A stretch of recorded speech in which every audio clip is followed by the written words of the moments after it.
महाराज की जय, जगत गुरु तुकाराम महाराज की जय, सब साधू सज्जन की।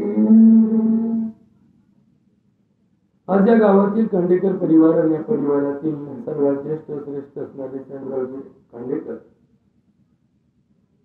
यांच्या निष्क्रियासाठी उपस्थित सर्व सज्जन होते. माणूस म्हातारा झाला की जाणारच, जाणं आवश्यक आहे. नाही गेले त्याच्या आयुष्यामध्ये, त्याच्या जन्माला आल्यानंतर त्याच्या शरीराला होणाऱ्या यातना दुःख सहन होण्याची शक्ती माणसात नाही. आणि म्हणून या निसर्ग नियमाचा हा चक्रव्यूह आणि याचं हे चक्राकार स्वरूप, यावर चिंतन मांडण्यापेक्षा माणसाने जिवंतपणे कसा विचार करावा, आपल्या आयुष्य जगत असताना आपल्या डोक्यामध्ये काय असावं, संसार करत असताना आपल्या संसाराच्या प्रती आपल्या भावना काय असाव्यात, समाजात जगत असताना समाजाच्या प्रती आपल्या काय विचार असावे, एखादा धंदा करताना, एखादी नोकरी करताना, एखादा व्यवसाय करताना, एखादे पेशा करताना आपल्या बुद्धीमध्ये काय असावं हे आम्हाला कळणं आवश्यक आहे. आणि ही सगळी प्रवचनं, ही सगळी कीर्तनं, ही सगळी परंपरा माणसाने कसं जगावं याच्यासाठी दिलेली आहे. कसं मरावं, मेल्यानंतर काय व्हावं हे का सांगितलं जातं, तर जिवंतपणी कसं जगावं याच्यावर याचे परिणाम अवलंबून आहे हे सांगण्यासाठी माणसाला परमार्थ दिलेला आहे. आणि म्हणून आजच्या प्रवचनासाठी निवडलेला अभंग वैराग्यमूर्ती संतश्रेष्ठ नामदेव महाराजांच्या गाथेतील मानवी जीवनाला वास्तववादी बनवणारा, माणसाला विचारपूर्वक जगायला शिकवणारा एक अभंग आहे की जो अभंग आम्ही आमच्या प्रत्येक सप्त्यामध्ये सत्याची सांगता करताना जाहीर करतो. फक्त तो तिथे सोपस्कार म्हणून आपण जातो, पण जीवनात त्याचा अर्थ समजून घेण्याचा फार बारीक अभ्यास असणं आवश्यक आहे. आणि म्हणून तो अभंग अकल्प आविष्य व्हावे तया कुळा, माझी या सकळा हरिकिया दासा, कल्पनेची बाधा न हो कोणे काळी, ही संत मंडळी सुखी असो, अहंकाराचा वारा न लागो राजसा, माझी या विष्णुदासा भाविकासी, नामा म्हणे तया असावे कल्याण, जयामुखी निधान पांडुरंग. आता हे चार चरणाचा अभंग, चार चरणाचा अभंग आहे. आणि चारही चरणातला प्रत्येक शब्द आपल्याला समजून घेतला गरजेचा आहे. तुम्हाला मागाशी संदर्भ सांगितला की हा अभंग कधी गायला जातो, इना उतरायच्या टायमाला. विना पूजन झालं की सप्ताह उभा राहतो. सप्ताह उभा राहिला की इना खाली ठेवायचा नाही, इना वादन बंद करायचं नाही. कोणी रोजानी लावा, म्हातारे ठेवा, नैतरने ठेवा, काही लोक बिनकामाचे ठेवा किंवा काम धंदे सोडून, पण सप्ताह उभा केला का तो इना 7 दिवस खाली ठेवायचा नाही आणि त्याचं वादन बंद करायचं नाही. हे 7 दिवसाचा कार्यक्रम झाला, काला झाला की मग हा इना उतरायचा आणि इटा उतरून परत त्याच्या ठिकाणी नेऊन ठेवायचा, परत त्याचा विषय येत नाही. मग आता हे 7 दिवस भजन केलं, हे 7 दिवस विनावादन केलं, हे 7 दिवस नामस्मरण केलं, हे 7 दिवस आपण जागर केला, हे 7 दिवस कीर्तन ऐकली, 7 दिवस प्रसाद ठेवला, 7 दिवसाच्या या सांगतेला इना उतरवताना हा अभंग प्रत्येक सप्त्यात, मग तो सप्ताह निवृत्तीचा असो नाही तर नगरात असो, तो गायला जातो. का बरं गायला जातो? कारण या 7 दिवसात जे काही घडलं त्याचे फायदे पण आहेत आणि तोटे पण आहेत. आता बघा, बारीक अभ्यास सांगतो तुम्हाला. जर 7 दिवस त्यांनी रोज सेवा केली आणि 7 महिने भेटला का, मग सप्त्यात झाडून कोणी घेतलं? बस पठ्ठ्याने घेतलं. हा पठ्ठ्या जो आहे ना, या पठ्ठ्याचा जो विचार आहे ना, हा परमार्थाचा विचार नाही. मग लाखाची देणगी देते सप्त्याला, एवढे का आकडा बघा, एवढा आकडा कोणाचा आहे गावात? नाही, संपला. त्या आकड्याचा विषय संपला आणि त्या दानाचा विषय संपला. आम्हाला परमार्थात सुद्धा अहंकार चिटकतो. थोडं 2 दिवस देवाला गेला का त्याला वाटतं अरे आपण किती मोठे. अरे 2 दिवस, बाकीचे माणसं ते आठवड्यामध्ये जात नाही, मी 8 दिवस झाले रोज जातो देवाला, म्हणजे उपकार करतो का देवाला? हा अहंकार. अहंकाराला जवळ ठेवून तुम्ही ना परमार्थ करू शकता, ना राजकारण करू शकता, ना समाजकारण करू शकता, ना संसार करू शकता. संसारामध्ये जर नवरा अहंकारी असेल तर कुटुंब कधीच सुखी होणार नाही. बायको अहंकारी असेल तर त्याचं वाटोळं लवकर होईल. आणि ज्या संसारात मागची पिढी अहंकारी असते त्यांची पोरं काही दिवसात वाईट निघतात, काही दिवसात, त्याला महिने सुद्धा लागत नाही. बापाचा अहंकार पोरग लग्न व्हायच्या आधी, लग्न झाल्यानंतर अहंकाराचा एक क्षण सुद्धा त्याला सहन होत नाही. लग्नाच्या आधी बाप बोलायचा, पोरग ऐकून यायचं.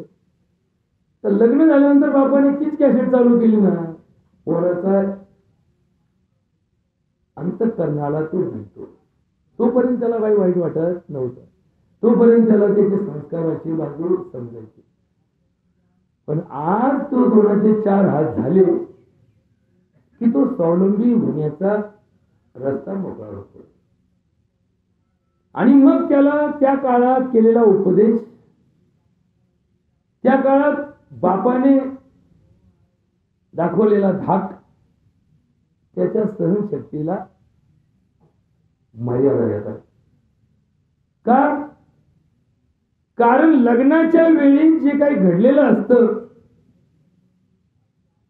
लग्नात त्याला नवरदेव म्हणून मिळवलेला असतो.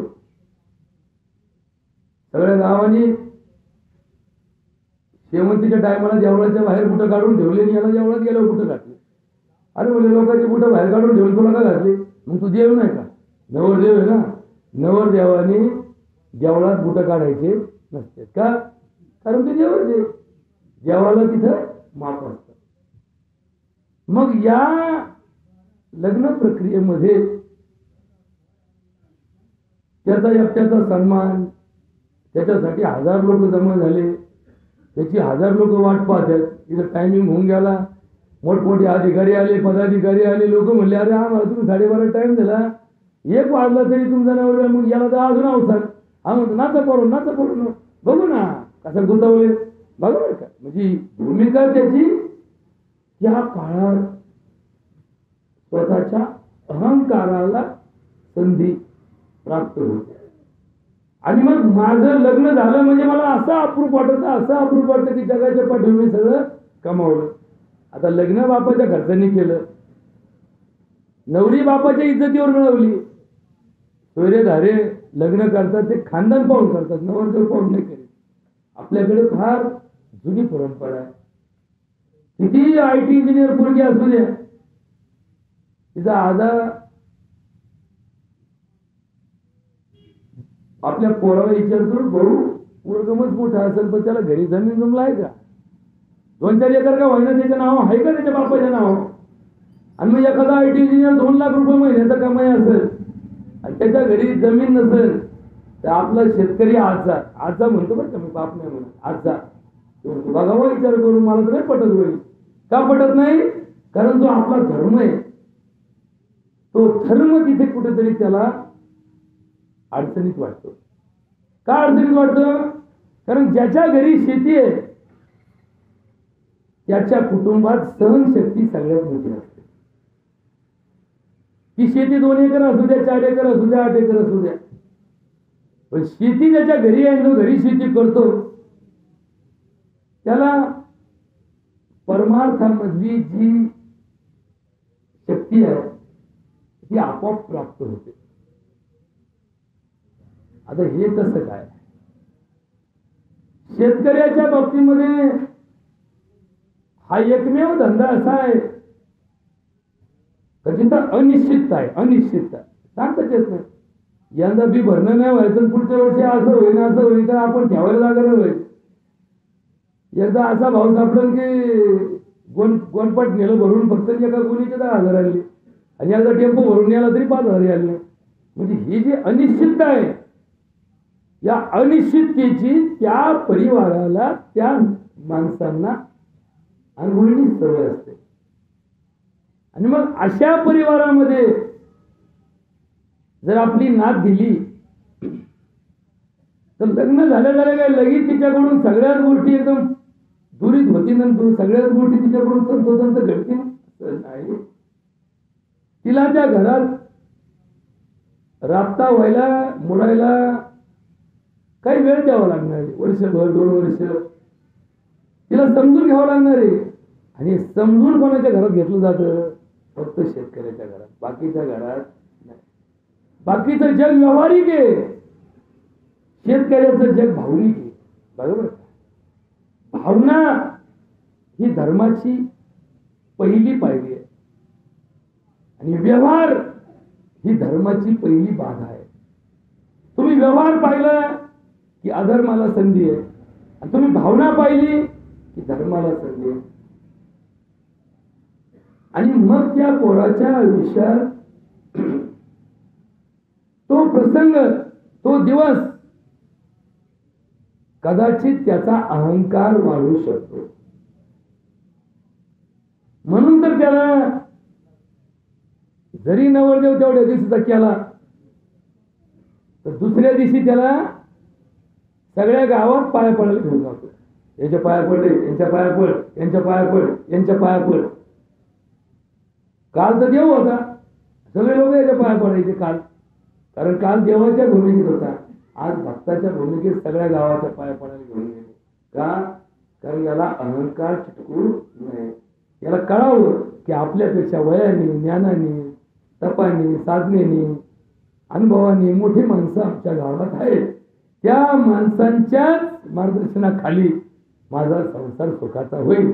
माझं डोकं स्वतंत्र आणि यांचं डोकं ऐकलं नाही तर माझ्या संसारात बाधा वाढत जाते. आणि मग ज्याला हे समजलं, जो अजूनही धाकात आहे, जो अजूनही बापाचं ऐकतो, त्याच्या संसारात अडचण येत नाही. आणि मग सांगत होतो तुम्हाला या सत्याचं. मग 7 दिवस ज्यांनी पैसे व्यवहार पाहिले त्याला अहंकार जडतो. 7 दिवस ज्यांनी गायन केलं त्याला अहंकार जडतो. 7 दिवस ज्यांनी ऐकलं त्याला अहंकार जडतो. मग 7 कीर्तन मी ऐकले. अरे ऐकले म्हणजे काय, कोण ओंकार केले का? याच्यातून तुमचं एक व्यक्तिमत्वामध्ये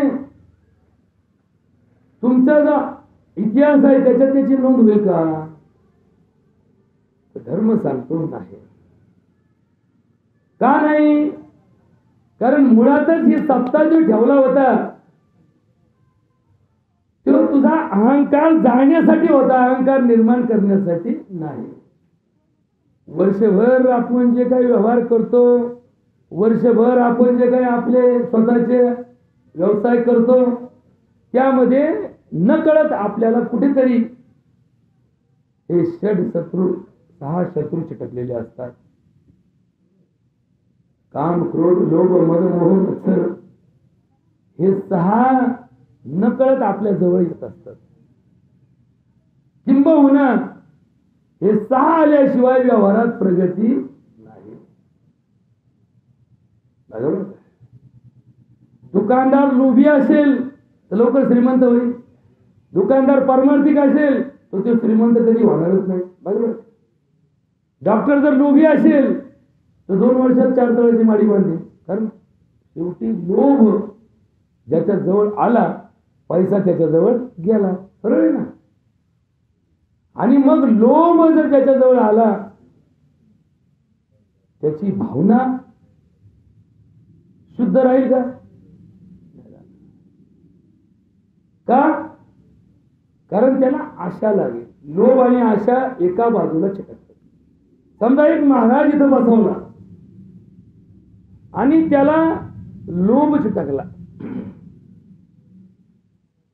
आपण आपल्या रीतिरिवाजाप्रमाणे, आपल्या मनाच्या मोठेपणाने त्या महाराजाचा मेहनताना त्याला 1000, 2000, 5000, 10,000 दिला. आता ऐका बरं, आता सुरुवातीला नवीन तो काय बोलला नाही, पण जसा जसा त्याच्या व्यवहारात नित्यता येत गेली, 1 कार्यक्रम, 2 कार्यक्रम, 4 कार्यक्रम, 10 कार्यक्रम, याचा लोभ जागा व्हायला लागला. हा हळूच निरोप द्यायला लागला. हो, पुढच्या टायमाला जरा पाकिट दादा बरोबर का, एवढ्यात काय. आता याची चटक लागली आणि याचा गैरफायदा घेण्याची याला संधी मिळाली, आणि मग यांनी पुढच्या टायमाला आपली आशा चिटकून ठेवली. मग देणाऱ्या माणसाला नाईलाज असतो, 2-4 हजार वाढवावे लागले. मग आता हा जर परमार्थ इथं लोक चिटकत असेल,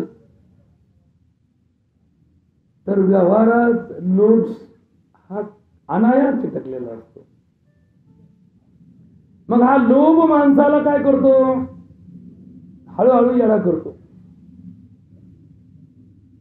हे वेड हा शब्द जो आहे ना, वेड हा वास्तवाच्या पलीकडे जातो, त्याला वेड म्हणतात. आणि मग आपण म्हणतो याला देवाचं येड आहे. आता देव आणि येड याचा काय संबंध आहे का? पण आपण काय म्हणतो बोलताना, याला देवाचं येड आहे. येड आणि नाद हा शब्द जवळपास धरला जातो सारखा, पण नादात आणि येडात थोडा फरक आहे. नादात माणूस तारतम्य ठेवायचा प्रयत्न करतो, येडात माणूस तारतम्य ठेवत नाही. मला जायचं, तू दिंडीला मला जायचं, अरे पाबारी यायची उद्या, जाऊ दे गेली खात्यात. अरे उद्या माणसं यायची, टोळी यायची आपल्या खोडपणीला, येऊ द्या. खांदी उद्या उसायची, उद्यापासून भरण्याची पाळी आपली, असू द्या, मी चाललो. याला म्हणतात याड. मग असं याड प्रत्येकाला वेगवेगळ्या बुद्धीला चिटकलेलं असतं. मग हे येड या 6 आजारामुळं, काम, क्रोध, लोभ, मद, मोह आणि मत्सर, या 6 मुळे माणसं येडे होतात. आता येड शब्द म्हणजे का त्याकडे घेऊन वाकर मारायला नाही निघले, हे याच्यासाठीच जातात, याच्यासाठीच जातात. त्यांना प्रत्येक ठिकाणी तीच गोष्ट सापडते, किंबहुना प्रत्येक ठिकाणी ती गोष्ट सापडवण्याचा ते प्रयत्न करतात. म्हणजे एखादा लोभी माणूस परमार्थात जरी गेला तरी आपला लोभ कायम ठेवतो. दिंडीला गेला तरी पहिल्या पंक्तीला जेवायची आशा ठेवतो. 4 गाद्या ठरल्यात आणि 7 सतरांच्या ठरल्यात, तो गादीवर झोपायचा प्रयत्न करतो. बरोबर का? लोभ काय लई पैशाचाच असतो असं नाही. 4 गाद्या ठरल्यात आणि 7 सतरांच्या ठरल्यात आणि 50 माणसं झोपायला आहे. लोभी काय करीन, पहिला गादीवर जाऊन झोपून मला आपल्याला गादी भेटली पाहिजे. अरे तू दिंडीला आलाय, इथं वैराग्य जागा झालं पाहिजे, त्याचा लोभ जागा झाला. जेवायला बसायचं म्हणलं त्याचा लोभ जागा झाला. प्रवासाला एक गाडी संग आहे आणि लोक पायी चाललेत, मग गाडीची एक जागा रिकामी आहे, याचा लोभ जागा झाला. मग तुम्ही बसतो गाडीत, मग काय दिंडीत आला, गाडीत जायचं होतं तर मग दिंडीत काय आला, लोभ जागा होतो. आणि मग परमार्थ काय सांगतो, हे 6 विकार तुला कधीच सोडू शकणार नाही. म्हणजे 6 विकार सोडायचे कसे, हे 6 विकार सोडण्याचा एकच उपाय आहे, भावे गावी गीत चित्त करोनिया शुद्ध, तुझ व्हावा आहे देव, तरी हा सुलभ उपाय. बरोबर आहे ना? आता हाच उपाय आहे. याला इंजेक्शन नाही, याच्यावर गोळी नाही, याला सलाईन देऊन फायदा होईल नाही. भावे गावे गीत, चित्त करोनिया शुद्ध, तुझं व्हावा आहे देव, तरी हा सुलभ उपाय. एकदम सोपा उपाय. मग या अभंगात हा उपाय प्राथमिक कसा वापरायचा याचं उत्तर दिलेलं आहे. पहिल्या चरणात स्पष्ट सांगितलं, आकल्प आविष्य व्हावे तया पुरा, माझिया सकला हरिप्रिया दासा. आता याची शेवटून सुरुवात करू. कोणाच्या कुळात? हरिदासाच्या कुळात. आता हरिदास म्हणजे काय? त्याचं नाव ठेवलं बापांनी. तो एकनाथ महाराज हरिपाठामध्ये म्हणतात, हरीची या दासा हरी दाही दिशा. हरिदास. आता हरीच्या दासाला हे गरजेचं आहे. म्हणजे कसं? हा ओळखू यायचा कसा? गळ्यात माळ दिसली म्हणून हा माळकरी झाला का? कपाळी बुक्का दिसला म्हणून हा बुक्क्याला लावून वारकरी झाला का? भस्म लावलं म्हणून याला वैराग्य आलं का? मुंडन केलं म्हणून हा नम्र झाला का? भव्य कपडे घाले म्हणून हा संत झाला का?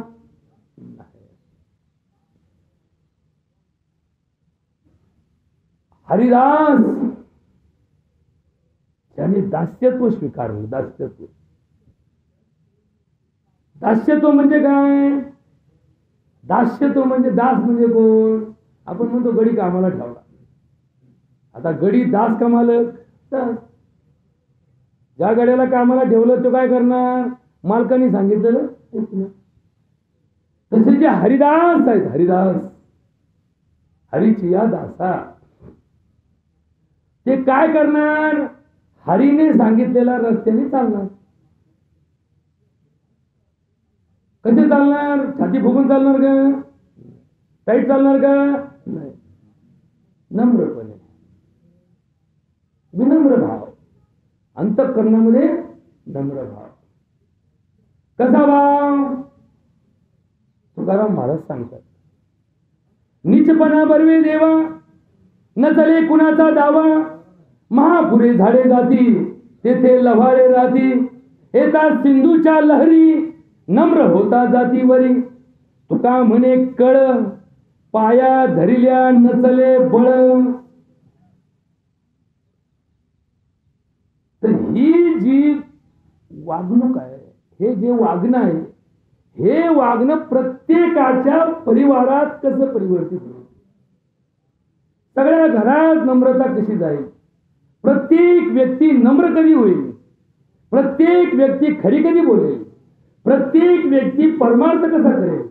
प्रत्येक व्यक्ती दुसऱ्यासाठी कशी जगेल? हे कसं स्वप्न आहे? हे मृगजळ आहे का? नाही. हे वास्तवात उतरू शकता का? हो. कधी जर प्रत्येक कुळात हा अभंग सत्य ठरला तर. काय चरण सांगितलं अभंगाला? आकल्प आविष्य व्हावे. म्हणजे कसं व्हावं? अकल्प आयुष्य कसं आहे? याला कोणती शाळा आहे का? ऍडमिशन आहे याला? तर अकल्प आयुष्याला ऍडमिशन घेतली. हे अकल्प आयुष्य कुठून आणलं? कसं ठरलं अकल्प आयुष्य? हे अकल्प शब्दावरती चिंतन समजून घ्या. कल्प आणि अकल्प, ही जी कल्पना आहे ना, कल्पना, ही कल्पनाच मुळात माणसाच्या आयुष्यात माणसाची बाधा आहे.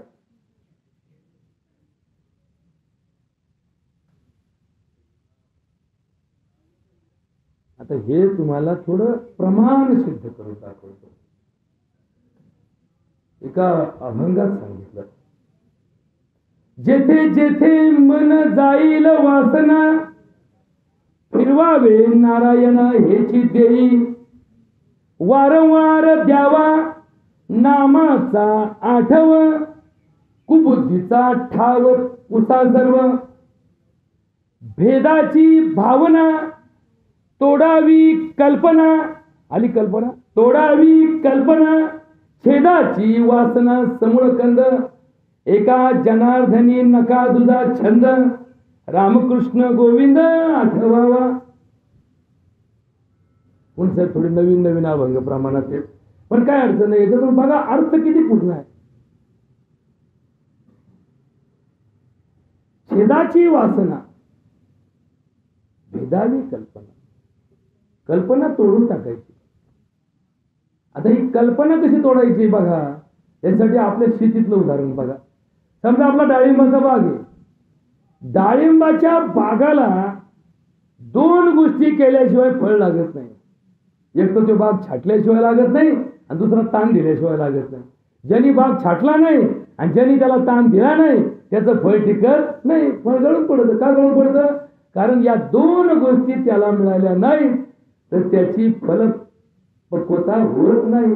फळ लागतील, मग हजार फुलं लागतील, 500 फळं लागतील, पण त्यातले 10 सुद्धा पक्व होऊन टिकणार नाही.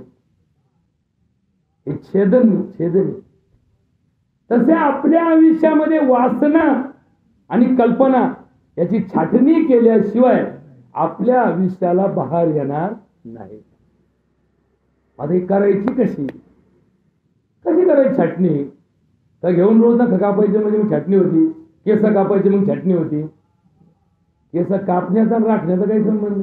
जो केस कापितो त्याला आपण संसारी म्हणतो, जो केस कापीत नाही त्याला आपण साधू म्हणतो, जो कापीत नाही त्याची पूजा करतो. साधूची पूजा करतो का? केस कापतो. केसाचा आपल्याशी प्रत्यक्ष संबंध नाही. तुम्ही म्हणा 10व्यात का काढितो, विषय आहे की नाही. 10व्याला ज्या घरात ज्या कुळात एखादा मृत्यू झाला तर त्या भावकीला, त्या पुरुष मंडळीला केस काढण्यासाठी वपन क्रिया केली जाते. मुंडन केलं जातं. मुंडन हे का केलं जातं? तर याला समर्पण जोडलेलं आहे. काय जोडलेलं आहे? समर्पण जोडलेलं आहे. याच्या 3 कारणं असतात. शास्त्र आणि धर्म याचा आधार घेऊन सांगतो तुम्हाला. एक असतं शुद्धिक्रिया. 10 दिवस सुतक धरल्यानंतर 10 दिवस त्या माणसाने दाढी केलेली नाही, 10 दिवस त्या घराने शृंगार केलेला नाही, 10 दिवस त्या घरामध्ये वैराग्य जपलं गेलं आणि मग सुतक फेडायचं. जसं त्याला दाढी करण्याची गरज आहे. आपल्याकडे पूर्वी जवळपास 90% लोक चंपी करायचे. 90% लोक. आता ते आज समयाला परवडायचं. 5-5 मध्ये वर्षभर सांभाळायचे आज समय. का?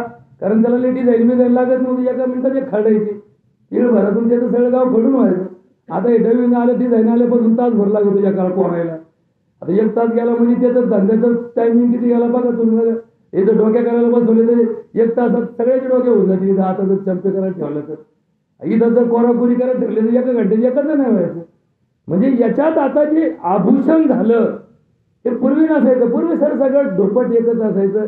सगळे डोके करायचे म्हणजे सपाट करायचं, जेणेकरून आपल्या सुरक्षिततेच्या दृष्टीने, आरोग्याच्या दृष्टीने ते कल्पनेचं नसायचं. आणि मग हे सुतक फेडताना मुंडन केलं जातं. मग जसं बालाजीला गेले की लोक केस काढतात. का काढतात? अर्पण केले. तसं हे समर्पण केलं, सगळं समर्पण केलं. मग या समर्पणातून काय होतं की आम्हाला ते दुःख, त्या दुःखापेक्षा त्या स्मृती जागृत होतात त्या व्यक्तीच्या. साहेबरावचा जावई, यांची मुलं मुली, जावई, नातूंड, परतंड, या सगळ्यांसाठी या माणसाने केलं ना. त्याच्या जवानीत, त्याच्या तारुण्यात यांना जे काही धर्माने लावून दिलं होतं कर्तव्य, ते सगळे कर्तव्य पार पाडले ना. आपल्या पोरांचं रांकेल लावलं, पुरींचं रांकेल लावलं, नातवंडांचं रांकेल लावायचा प्रयत्न केला. जवळ आपल्या ताकद होती अंगात, जवळ रग होती शरीरात, जवळ मनामध्ये कर्तृत्वगाडी होती, तोपर्यंत शेवटपर्यंत काही ना काही प्रयत्न तुमच्या कल्याणासाठी केले. मग कुठेतरी आपल्यावर त्यांचे उपकार मानले पाहिजे. आपण जर विचार केला तर या जगात एखाद्या व्यक्तीच्या आयुष्यातून आपल्याबद्दल 4 चांगल्या गोष्टी घडल्या असतील, 2 नसतील घडल्या. पण माणसाचा स्वभाव असा आहे की माणूस नाही घडलं त्याची यादी करून ठेवतो, म्हणजे घडलं त्याची विसर पडतो. बरोबर, हे तर माणसाचं वैशिष्ट्य आहे. मनुष्य पशुयोनीतून आला, नराचा नारायण करणे त्याला संस्कारीला क्रमाक्रमाने. माणसाचा स्वभाव आहे की माणूस जन्मताच मतलबी आहे, कारण तो जनावराच्या वंशात जन्माला आला. बघा, माणूस जन्माला आला तेव्हा जनावरच होता. तुम्ही बघितलं, हे रानावनामध्ये जे आदी मानव राहायचे हे जनावरांसारखेच राहायचे. त्यांना काय धर्म बिर्म काय त्या काळात चिटकलेला नव्हता. आता याच्यावर थोडासा बारीक अभ्यास लक्षात ठेवा. जेव्हापासून समुदायात माणूस आला, 4 घरं एकत्र आली, 4 घराची एक वस्ती तयार झाली, 40 घराची एक वाडी तयार झाली, 50 घराचा एक मळा तयार झाला, 100 घराचं एक गाव तयार झालं, तेव्हा हा समाज निर्माण झाला. आणि जवळ हे जंगलात राहायचे, वनात राहायचे, तेव्हा हे कोण होते? रानटी जनावरच होते. हल्ले करायचे, यांच्यावर हल्ले व्हायचे, मग हे त्याप्रमाणे प्रतिरोध करायचे. जगण्यासाठी रानावनामध्ये जे भेटल ते खायचे, जगण्यासाठी प्रयत्न करायचे, जगायचे, मरायचे. पण जेव्हा माणसामध्ये संस्कार आणि संस्कृती उत्पन्न झाली, आता थोडे याच्यामध्ये जरा कस लावा बरं का, कस. आदी धर्म का आदी माणूस, आदी देव का आदी माणूस, याचे उत्तर बरेच लोक संदिग्ध मध्ये बसतात. जसं आदी कोंबडे की आदी अंडी, याच्यावरती माणसं विनाकारण चर्चा करतात. कोंबडा आधी का अंडा आधी. तसाच हा एक प्रश्न आहे की देव आधी की माणसं आधी, धर्म आधी की माणूस आधी. याची उत्तर प्रमाणात दिलेली आहे. वेदशास्त्राच्या वेदव्यासांनी दिलं. वेदव्यास, नमो अस्तुते व्यास विशाल बुद्धे फुल्लारविंदा यत्पत्र नेत्रम येन तया तैल पूर्ण भारत प्रज्वलितो अस्मि ज्ञानमया प्रदीपः प्रज्वलितो ज्ञानमया प्रदीपः. हुशार मंडळींचं अस्तित्व महत्वाचं असतं. आता हा श्लोक कशाचा आहे? त्या व्यासाला माझं नमन आहे, जो ज्ञानाने प्रज्वलित झालेला आहे आणि तो माझ्यासाठी वेद घेऊन आलाय आणि मला वेद देऊन गेलाय. आता प्रश्न असा आहे की वेद व्यास कोण? वेद व्यास ही आईच्या पोटी जन्म घेऊन पृथ्वी तलावर आलेली विभूती होती. दत्त भगवंत कोण? अनुसयाच्या पोटी जन्म घेऊन आलेली विभूती होती. म्हणजे आधी माणूस जन्माला आला आणि मग देव त्याला समजून सांगितला गेला. वेद हे अवतरित झालेले आहेत, वेद अवतरित झालेले आहेत. आता याच्यावर थोडंसं चिंतन ऐकून घ्या. मुसलमान म्हणतो कुराण अवतरलेलं आहे, ख्रिश्चन म्हणतो बायबल अवतरलेलं आहे, हिंदू म्हणतो वेद अवतरलेले आहे. याचा अर्थ असा आहे की हे दिव्य ज्ञान आहे, दिव्य ज्ञान. याच्यावर विश्वास ठेवावा लागतो. याच्यावरती अविश्वास कोणत्याही धर्म माणसाला शक्य नाही. धार्मिकता हे शिकवते. माऊली धार्मिकता काय शिकवते? याच्यावर विश्वास ठेवा. जसं कोर्टात गेला की भगवद्गीतेवर हात ठेवून म्हणतो देवा शपथ खरं बोलेल. तो कसा का बोला ना, पण कोर्टासमोर काय म्हणतो पहिल्यांदा? देवा शपथ खरं बोलेन, खोटं बोलणार नाही. मग ते सगळं खोटंच बोलतो, बोलताना सगळं खोटंच बोलतो, पण म्हणताना काय म्हणतो? देवा शपथ खरं बोलेन. मग कोर्टात सुद्धा काय चालवतो? देव चालवतो. बरोबर का?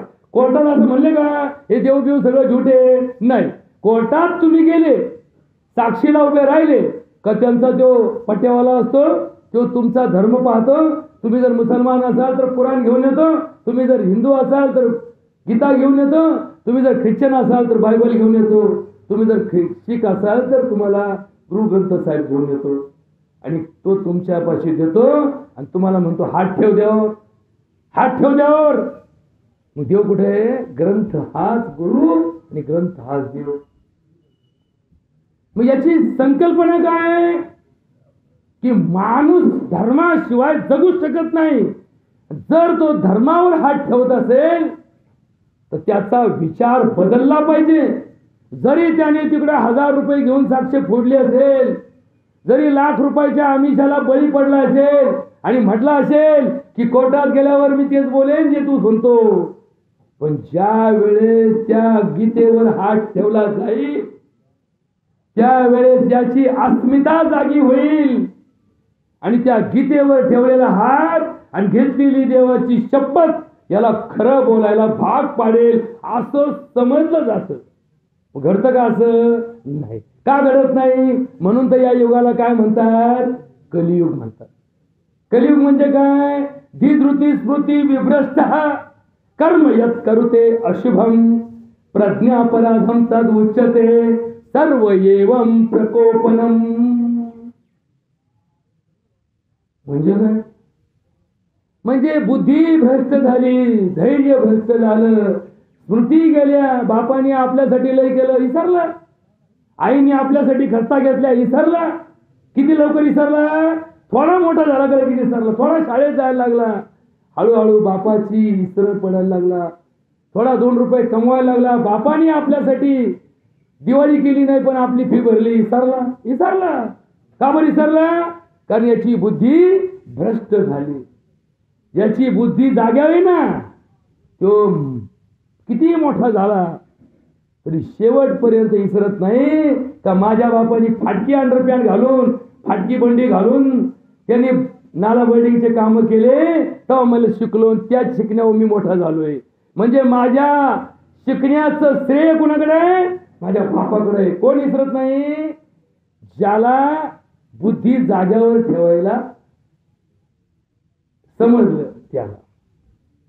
आता थोडं थोडं जाग्यावर येऊ. आता ही बुद्धी जाग्यावर कशी राहते? ही बुद्धी जाग्यावर राहत नसते, हिला ठेवावी लागते. म्हणून तर हरिपाठामध्ये एक अभंग काय म्हणतो? हरिबुद्धी जपे तो नर दुर्लभ वाचेची सुलभ रामकृष्ण. तोंडाने सोपं आहे म्हणून सगळं गाव हरिपाठ म्हणतं, पण हरीची बुद्धी किती लोकांना आहे? दुर्लभ. दुर्लभ म्हणजे काय? हजारात एक, शेकड्यात एक, लाखात एक. आपण म्हणतो ना लाखात एक. हिरा कसा असतो? सगळ्या वावरांनी हिरे का? नाही. हिरा ठेविता ऐरणी वाचे मारिता जो घनी तोच मोल पावे खरा करणीचा होय सुरा. मोहरा तोची अंगे सूत न जळे ज्याचे संगी. तुका म्हणे तोची संत सोसी जगाचे आघात. बरोबर ना? याचा अर्थ काय? याचा अर्थ असा आहे की ही बुद्धी जोपर्यंत परमार्थात परिवर्तित होत नाही तोपर्यंत ही बुद्धी नीट काम करीत नाही. स्वार्थ बुद्धी माणसाचं आयुष्यात कधीच चांगल्या विचाराची काळ धरू देणार नाही. स्वार्थ आला की माणसं मड्याच्या टाळूवरचं लोणी खातात. आता मड्याच्या टाळूवर लोणी लावलं असतं, मड्याच्या टाळूवरचं कोणी स्पर्श तरी करलं का? नाही. पण आपल्याकडे म्हण काय? मड्याच्या टाळूवरचं लोणी खायचं. याचा अर्थ काय? स्वार्थापुढे त्याला विवेक राहत नाही. तो काय होतो? विवेक शून्य होतो. ज्याचा विवेक शून्य झाला तो माणसात जन्माला येऊन सुद्धा जनावराच्या बुद्धीचा आहे. आणि ज्याचा विवेक जागा झाला तो माणूस देव रूपाला गेला. म्हणून तर आपण काय म्हणतो? देव पहावयाशी गेलो, देवाची होणी ठेवलो. कसा व्हायचा देव?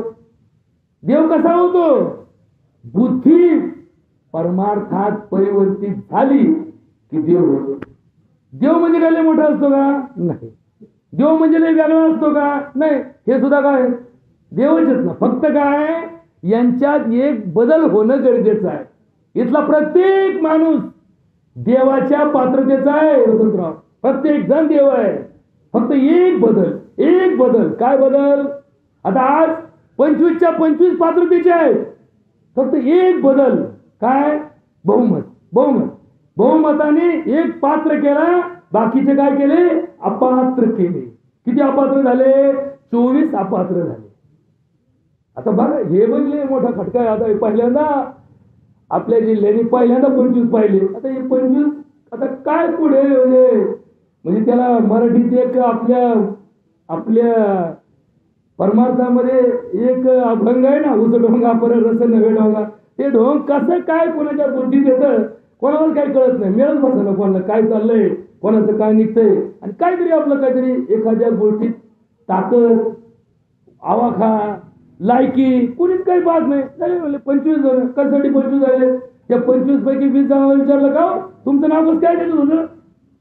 काही उत्तर नाही दिलं. म्हणले काय लोकशाही ना, आला हक्क. अरे पण हक्क ज्याला आहे त्याला कर्तव्य पण आहे ना. हक्क आणि कर्तव्य हे एकाच नाण्याच्या दोन बाजू असतात. धर्म तुम्हाला कर्तव्य शिकवतो, स्वार्थ तुम्हाला हक्क शिकवतो. आता याच्यापेक्षा जास्त न जाता आपण जाऊयात की बुद्धी परमार्थिक झाली की माणसं देव होतात. मग आपला जो मूळ अभंग घेतलेला आहे, अकल्प आयुष्य व्हावे तया कुळा माझी सकळा हरीची आशा, कल्पनेची बाधा न हो कोणी काळी ही संत मंडळी सुखी असो, अहंकाराचा वारा न लागो राजसा माझिया विष्णुदासा भाविकासी.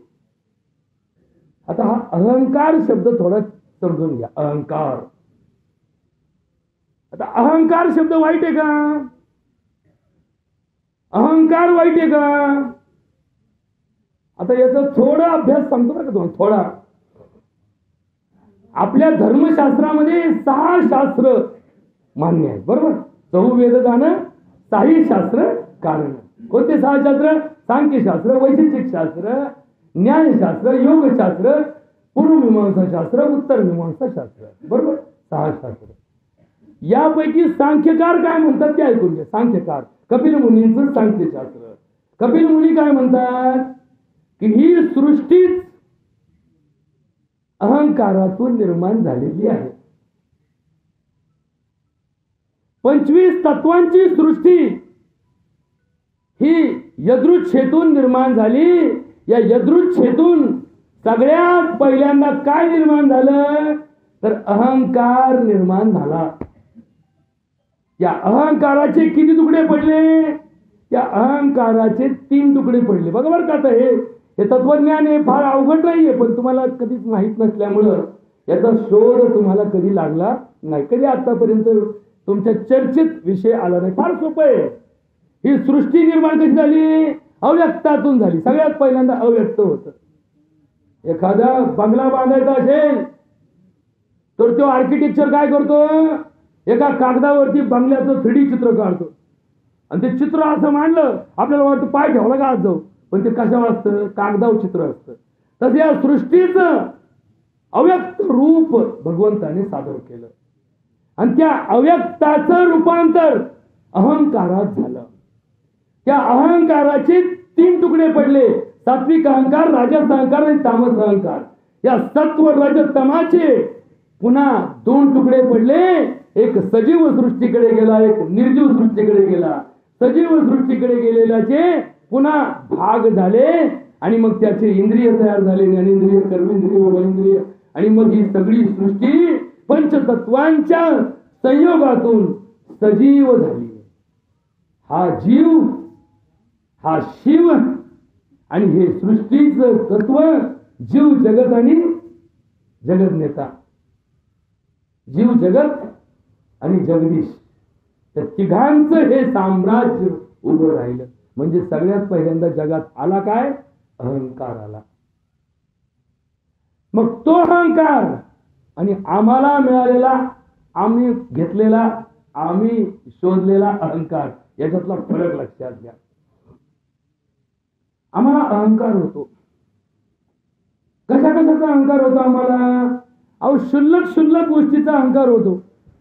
मला थोडं समजतं असं लोकांना वाटलं की मला अहंकार येतो. माझ्याकडे इतरांपेक्षा 2 रुपये जादा आहेत, मला अहंकार येतो. माझ्या अंगात इतरांपेक्षा जादा रग आहे, मला अहंकार येतो. माझं वय दुसऱ्यांपेक्षा मोठं आहे, मला अहंकार येतो. मी इतरांपेक्षा सुंदर आहे, मला अहंकार येतो. मला इतरांपेक्षा जास्त ज्ञान आहे, मला अहंकार येतो. मला इतरांपेक्षा जास्त मान्यता आहे, मला अहंकार येतो. मला इतरांपेक्षा जास्त मतं आहेत, मला अहंकार येतो. मला इतरांपेक्षा जास्त मार्क आहेत, मला अहंकार येतो. आणि जिथं जिथं अहंकार येतो तिथं तिथं सर्वनाश होतो. हे जगाचं तत्व आहे, सर्वनाश.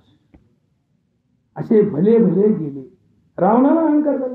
आता रावणाकडे तर अहंकाराजोगं होतं, पण फक्त त्याचा अहंकार त्याला ताब्यात ठेवता. त्यांनी देव ताब्यात ठेवले, पण अहंकार ताब्यात ठेवला नाही. मग देव कशासाठी पाळले? देव कशासाठी पाळले? तर 33 कोटी देव त्यांनी मांडले, नवग्रहाच्या पायऱ्या करून त्याचं सिंहासन झालं. तर मग हे कशासाठी झालं? हे ज्याला पाळता आलं त्याला अहंकार जाळता आला. यांनी अहंकारासहित देव पावले, म्हणून त्याचा काय झाला? सर्वनाश झाला. मग सज्जन हो, बुद्धीचा अहंकार हा सगळ्यात मोठा रोग आहे. माणसाने गरीब असावं पण अहंकारी नसावं. श्रीमंत झाल्यानंतर ज्याला अहंकार चिटकला त्याचा खकाना व्हायला वेळ लागला नाही. मग हे सगळ्या क्षेत्रात घुसलेलं अहंकाराचं रूप आहे. मग हा अहंकार येतो कुठून? तुम्हाला सकल समाजामध्ये इतरांपेक्षा काही गोष्टी प्रमाणात जास्त आल्या. 2 गोष्टीमध्ये, क्वालिटी आणि क्वांटिटी. बघा आता हे इंग्लिश बोललो, मराठीत काय म्हणलो? गुणतः आणि द्रवतः. म्हणजे तुमची जमीन 5 एकर आहे, बाकी सगळ्या गावाला 2-2 एकर जमीन आहे. सर्वांची टकला 5 एकरचा मालाची. पहिले लोकांना 100 बिघे जमीन असायची. 100 बिघ्याला लोक म्हणायचे काय नाही बा, 100 बिघे पण बापदाद्याची व सगळी पुण्य कोणाची? वाढवाडल्याची पुण्य आहे. आता कोण ठाबर प्लॉटवर सुरकावा सांगतो माझा प्लॉट आहे नगरमध्ये. बघा बरं का, म्हणजे इथं वाढवाडल्याचा काही संबंध जोडीत का नाही. या शेतीमध्ये, या परंपरेमध्ये काय म्हणतो?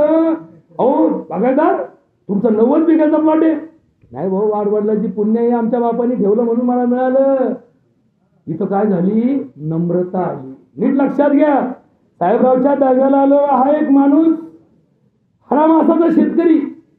आणि शेतकरी तोच की जो आपल्या वाडवडिलाच्या पुण्याईला रोज स्मरण करतो, रोज स्मरण करतो. पीक आलं पुण्याईमुळे आलं, नाही आलं आपलं काहीतरी चुकलं म्हणून नाही आलं. बघा बरं का, इथं घोटाळा आहे. आपण काय करतो? एक गोष्ट करतो आणि दुसरी गोष्ट पण तिकडे ढकलतो.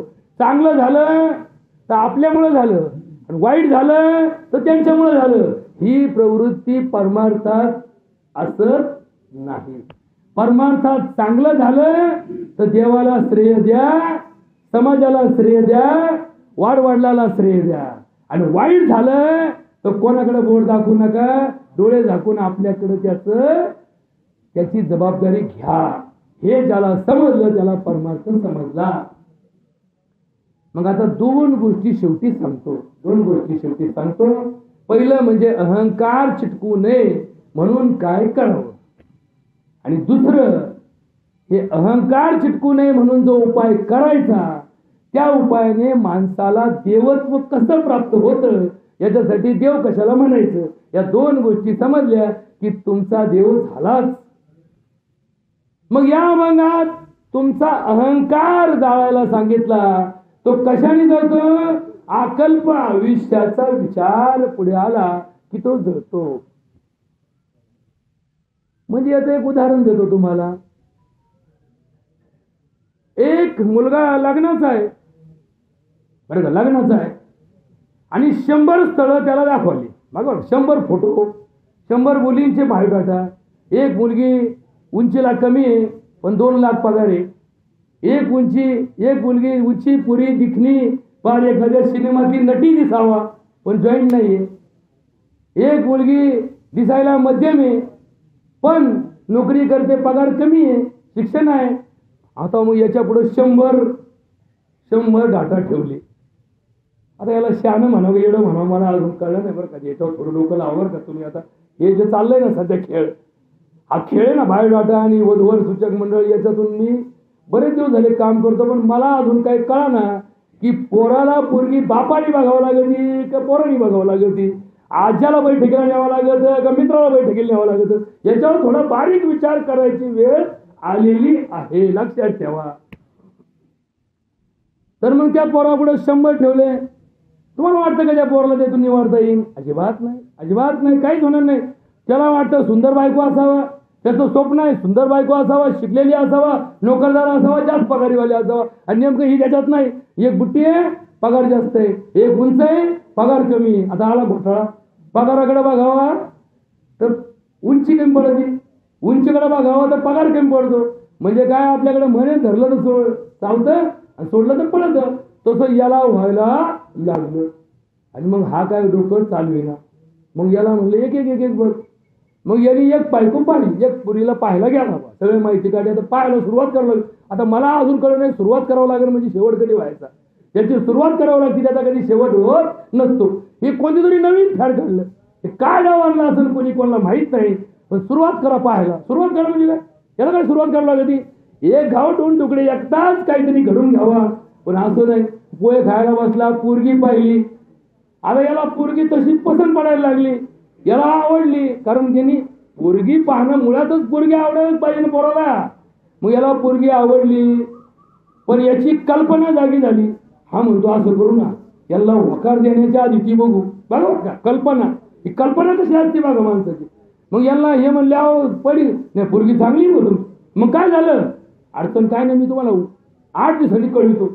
आता काय घोटाळा, 8 दिवस काय तुम्ही कुठं त्या मोदी तिकडे गेले, कुठं खाली रामेश्वरला तसं 8 दिवस जाऊन बसणार आहे का कुठं दगडावर जाऊन तुम्ही, का 8 दिवस चिंतन केलं नाही म्हणले. याच्या डोक्यात काय, अजून 4 बघतो मग ठरवतो. 4 बघून ठरवणं होणार आहे का, नाही, कधीच होणार नाही. उलट याला मराठीत आपण म्हणतो ना, आता नवीन शब्द आला, हँग झाला म्हणतो. काहीच कळणार म्हणतो, काहीच कळणार. मग याचा बाप म्हणला असं कर, बाम कर, सर्व बामणाला लागू. हे 4 स्थळ आहे, यातलं कोणतं करायचं. बामणाला काय, त्यांनी आपलं पुस्तक काढलं, त्यांनी अंदाज घेतला. अंदाज, आता हे सगळं अंदाज करतो बरं का, सगळं खेळ अंदाज घेतला. याच्या डोक्यात काय असावा. मग अंदाज घेता मग त्याला बिचाऱ्याला कमी का होईना त्याला निर्णायक संधी दिली व आणि त्याला विश्वासाने लोक म्हटले, तेव्हा या 4 पैकी तुम्ही म्हणता त्याला आम्ही होकार देतो. मग आता निर्णय कुठे गेला, त्याच्या कोर्टात गेला निर्णय. आता या 4 पैकी नेमकं हो म्हणला म्हणायचं. मग आता त्यालाही विचारायला काय, तो सुद्धा कोण आहे, माणूसच आहे. आता त्या माणसामध्ये पण सुद्धा पहिले त्याला देव म्हणायचे का, कारण देव त्याच्या जवळ असायचा. आता देव म्हणजे काय याचं उत्तर ऐकल्याशिवाय तुम्हाला देव म्हणजे काय कळायचं नाही. देव म्हणजे काय याची व्याख्या शास्त्रात दिलेली आहे. क्लेश कर्म विपाक आशय परावृत्त पुरुष विशेषा ईश्वरा. आता नीट ऐका बरं का सोनोनी पाटील, आता हे बारीक ऐका तुम्ही. हे 4 वाक्य तुम्हाला जर समजले ना तर तुम्हाला देव दिसेल. हे 4 वाक्य, पण हे 4 वाक्य फार जुन्या ठेवणीतले, ते व्यवहारात आज आपल्याला कळणारे नाही. काय सांगितलं मराठी याचा अर्थ, ज्या माणसाचे, स्त्री असो किंवा पुरुष असो, पुरुष एखादा माणूस गेला, आम्ही 10व्याला श्रद्धांजली वाहतो, याच्या आत्म्याला शांती मिळो. आणि एखादी बाई गेली, तिच्या 10व्याला श्रद्धांजली आली, आपण आत्म्याची आत्मी करतो का, नाही. तिचा आत्मा काय पुरुषवाचक आहे. तो आत्मा, तिचा तो आत्मा, तिचा तो आत्मा. का तिची ती आत्मी नाही, तिचाही आत्मा पुरुषवाचक आहे. म्हणजे हा पुरुष, पुरुष शब्द काय, सजीव सृष्टीमधला ईश्वर परमेश्वर त्याचा अंश पुरुषवाचक आहे.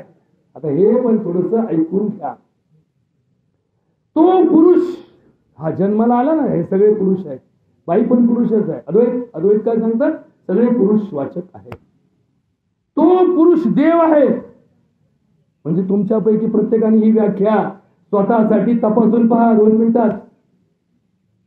ज्याचे क्लेश आणि कर्म या दोन्हींचा विपाक, विपाक म्हणजे स्वयंपाक झालं 2 मिनिटं, आणि आशय, आशय म्हणजे गोडाऊन. आशय म्हणजे काय, गोडाऊन. आता आमच्या गोडाऊन मध्ये 10 पुंजे भरलेले आहेत, आमच्या गोडाऊन मध्ये 50 थप्पे लावल्या नोटाच्या. हे गोडाऊन. हे 2 गोष्टी ज्याच्याजवळ नाही, ज्याच्याजवळ गोडाऊन नाही आणि ज्याच्याजवळ याचा विपाक नाही. विपाक नाही म्हणजे काय, हे जो जाहीर करत नाही की बा मी हे केलं, मी ते केलं, मी ते केलं, माझ्याकडे हे, माझ्याकडे ते, या 2 गोष्टी ज्याच्याजवळ नाही, तो देव आहे. आता हा देव कसा, याच्यावरती थोडं शब्द सांगतो. जे करणे पुत्रासी त्याची दासा आणि दासी, तुका म्हणे सांगू किती, तोची भगवंताची मूर्ती. साध्या भाषेत एका वाक्यात देव सांगायचा म्हटला, ज्याच्याजवळ आजादुजा भाव नाही, आजादुजा भाव नाही, तो कोण, देव. मग आता आमच्याजवळ आजादुजा भाव आहे का? आमच्याकडे तो भाव असेल तर आम्ही देव नाही, आमच्याकडे आजादुजा भाव नसेल तर आम्ही कोण, देव संज्ञेला. मग या देवाला जवळ कसं घ्यायचं, तर कल्पना ही सोडून द्यायची. जे वास्तव आहे ना, किती असू द्यावे समाधान, ठेविले आनंदी तैसेची राहावे. आता हे शब्द थोडेसे ऐकायला या पिढीला जड जातात, कारण ही पिढी कल्पनेच्या विश्वात जगते. कल्पना विलास या पिढीचं भांडवल आहे. या पिढीमध्ये हा कल्पना विलास हा माणसाच्या बुद्धीला भकास करणारा होतो. भौतिक जगताचा विलासी जीवनाचा मार्ग विकासापासून दूर नेतो. असो साहेबरावचा 10वा, कांडेकर परिवारातील एक ज्येष्ठ श्रेष्ठ वयाने एक हाडा मासाचा शेतकरी, याच्या सगळ्या परंपरा आपण पाहिलेल्या आहेत. शेवटी माणूस थकला, थोडासा डोळ्याने आजू झाला, वयाने जास्त झाला की शरीर जीर्ण होतं, आणि मग जीर्ण झालेल्या शरीराला भगवद्गीता सांगते, वासांसी जीर्णानि यथा विहाय नवानि गृह्यति नरोपराणि तथाच शरीरानि विहाय जीर्णाय अन्यान्नि संती नवानि देहि. जैसे जीर्ण वस्त्र सांडीजे मग नोटीन वेळीजे, तैसे देहांतराजी स्वीकारीजे चैतन्य नाते.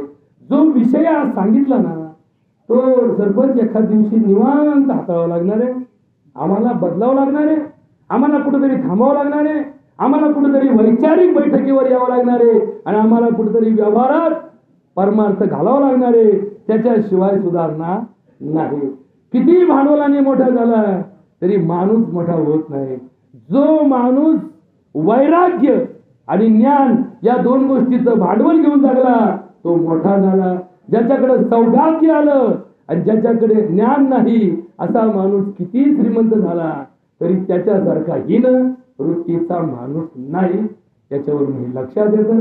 आमचे हे साहेबराव एका दैवी वृत्तीच्या स्वप्नात नव्हते तर वास्तवात होते. कारण शेतकरी हा मुळातच देव असतो. जो शेतकरी असतो तो देव असतो. कारण त्याला बिचाऱ्याला कोणाचं वाईट करण्याची इच्छा होत नसते. कारण त्याच्या वावरात ते करून करून काय करणार आहे, पाळी घालीन, नांगर करीन, पलटी मारीन, गवत काढीन, याच्यापेक्षा दुसरं काय करणार आहे. तो कोणाच्या उचापत्यात जास्त पडत नाही, कोणाचं वाटोळं करण्याची इच्छा ठेवत नाही. त्याला माहितीये शेजाऱ्याच्या वावरात गवत आलं तर ते गवत माझ्या वावराकडून येणार आहे, म्हणून तो देवाला रोज म्हणतो देवा याच्या वावरातलं गवत गायब कर म्हणजे माझ्या वावरातलं गायब होईल. म्हणजे परोपकाराची भावना कोणाकडे असते, शेतकऱ्याकडे असते. त्याच्याकडे पैशावाल्याकडे जर म्हणलं तर तो काय म्हणतो त्याचं कमी होऊन दे माझं वाढून दे. दुकानदाराचं म्हटलं तर ते म्हणतो त्याचं गिऱ्हाईक कमी होऊन दे माझं वाढून दे. डॉक्टरचं म्हटलं ते म्हणतो त्याचे पेशंट कमी होऊन दे माझे वाढून दे. म्हणजे इकडे काय आहे, घोटाळा आहे. तर शेतीत घोटाळा नाही, कारण ती मुळात दैवी कल्पना आहे. त्यांच्या आत्म्याला सद्गती लाभो. या कांडेकर परिवाराला जे दुःख झालं त्यातून सावरण्याची शक्तिमती भगवंत देव. एवढं बोलून माझी प्रवचन सेवा संपवतो. जे चांगलं होतं ते देवाचं होतं, जे चुकलं असेल ते आमच्यासारख्या पामराचं आहे असं म्हणून मोठे अंत